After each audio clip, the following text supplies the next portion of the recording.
Pandian stores அடுத்த வர எபிசோடில் பார்த்தீங்கன்னா கதிர் வந்து இந்த மாதிரி பழனியோட கடைக்கு வந்து பழனியை வந்து பார்க்க வராங்க. என்ன முதலாளி எப்படி இருக்கீங்க அப்படின்னு சொல்லிட்டு பழனி கிட்ட பேசிட்டு இருக்காங்க. அப்போ பார்த்தீங்க அப்படின்னா அந்த நேரம் பார்த்து குமரவேலேருந்து அங்கே வராங்க. உனக்கு என்ன இங்கே வேலை அப்படின்னு சொல்லிட்டு கேட்குறாங்க. நீ இதில் தலையிடாத, நான் எங்கள் மாமா பார்க்க வந்தேன்னு சொல்லிட்டு கதிர் வந்து சொல்கிறாங்க. தேவையில்லாமல் எதுக்குடா இங்கே வந்தேன்னு சொல்லிட்டு அவங்க ரெண்டு பேருக்கும் வந்து சண்டை ஆயிடுது. உடனே குமரவேல் வந்து பார்த்தீங்க அப்படின்னா கதிரை வந்து அரைஞ்சிடுறாங்க.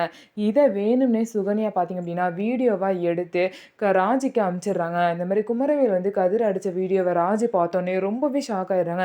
எவ்வளோ தைரியம் இருந்தால் என்னோட ஹஸ்பண்டே அடிச்சிருப்பேன் அப்படின்னு சொல்லிட்டு குமரவேல் கிட்ட பார்த்தீங்கன்னா ராஜி வந்து சட்டையை பிடிச்சி கேள்வி கேட்குறாங்க. இதை வந்து கதிர் பார்த்துட்டு எதுக்கு நீ அவங்க கூட போய் சண்டை போட்டுட்ருக்க அப்படின்னு சொல்லிட்டு ஃபேமிலி எல்லாருமே பார்த்தீங்க அப்படின்னா ராஜியை வந்து சமாதானப்படுத்தி கூட்டிகிட்டு போவாங்க. இன்னொரு சைடு குமரவேல் வந்து எதுக்காக இந்த மாதிரிலாம் பண்ணிகிட்டு இருக்க, ஒழுங்காக இருக்க மாட்டேன்னு சொல்லிட்டு அவங்க வீட்லேயும் திட்டுறாங்க. ஸோ இதனால் பார்த்தீங்க அப்படின்னா இந்த மாதிரி கோமதியோட அம்மா ரொம்பவே ஃபீல் பண்ணுறாங்க. நான் சாகிறதுக்குள்ளே இந்த குடும்பம் சேர்ந்துரும்னு நினச்சேன், ஆனால் ஜென்மத்துக்கும் இந்த குடும்பம் வந்து சேரவே சேராது போல், இப்படி அடிச்சுக்கிட்டே இருக்காங்க அப்படின்னு சொல்லிட்டு ரொம்பவே ஃபீல் பண்ணுறாங்க. ஸோ சாதாரணமாக முடிய வேண்டிய பிரச்சனையை வீடியோ எடுத்து அனுப்பி பார்த்தீங்கன்னா பெரிய பிரச்சனையாக அந்த சுகன்யா வந்து மாற்றிருக்காங்க. சுகன்யா வந்து இன்னும் திருந்தவே இல்லை. ஸோ நம்ம வீடியோ உங்களுக்கு பிடிச்சிருந்தா நம்ம வீடியோவை லைக் பண்ணிக்கோங்க. மறக்காமல் நம்மளோட சேனலை சப்ஸ்கிரைப் பண்ணிவிட்டு பாருங்கள்.